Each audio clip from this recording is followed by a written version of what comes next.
അല്ല, ഞാൻ അദ്ദേഹത്തിൻ്റെ റെസ്പോൺസ് ഞാൻ പറഞ്ഞത്, പക്ഷെ ഞാൻ അറിയാൻ ആഗ്രഹിക്കുന്നത് ഇതുവരെ CPM-ന്റെ റെസ്പോൺസ് വരുന്നില്ല.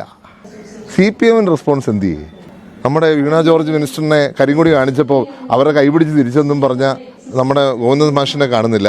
നമ്മുടെ മുഖ്യമന്ത്രി റെസ്പോൺസ് കാണുന്നില്ല. കുറച്ച് നാൾ മുമ്പുള്ള വീഡിയോസൊക്കെ പുറത്ത് വരുന്നുണ്ടല്ലോ, 10-13 വർഷം മുമ്പുള്ള വീഡിയോസൊക്കെ പുറത്ത് വരുന്നല്ലോ. അവരെന്താണ് പറയാൻ ആഗ്രഹിക്കുന്നത്?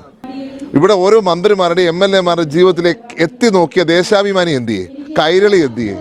അതാണ് ഞങ്ങൾ ചോദിക്കുന്നത്. ഞാൻ മിനിസ്റ്ററിനെ കുറിച്ചൊരു കംപ്ലയിൻറ്റ് ഞാൻ പറയില്ല, അദ്ദേഹത്തിൻ്റെ വ്യക്തിപരമായ കാര്യമാണ്. അത് അവരുടെ ഫാമിലി മാറ്ററാണ്. ഞാൻ അങ്ങനെ കരുതുന്നത്. ഒരാളുടെ ഫാമിലി മാറ്ററിൽ അധികമായി എത്തി നോക്കുന്നത് ശരിയല്ല.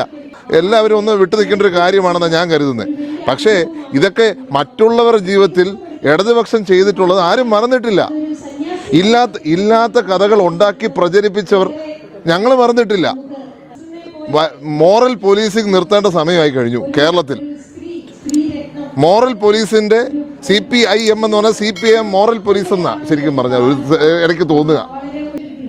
മൂകരും ബദിരരുമായി CPM നേതാക്കന്മാരും മാറിയോ? ഇടതുപക്ഷം മാറിയോ? CPI എന്ത് ചെയ്യേ? എല്ലാ കാര്യങ്ങളിലും മോറൽ പോലീസല്ലേ അവരും? എന്ത് ചെയ്യേ? കാണുന്നില്ലല്ലോ. അതേ എനിക്ക് ചോദിക്കാനുള്ളൂ. ഇത് വ്യക്തിപരമായ ഒരു കാര്യമാണ്. അതിലേക്ക് അധികം കടക്കാതിരിക്കുകയാണ് നമുക്കെല്ലാം നല്ലത്.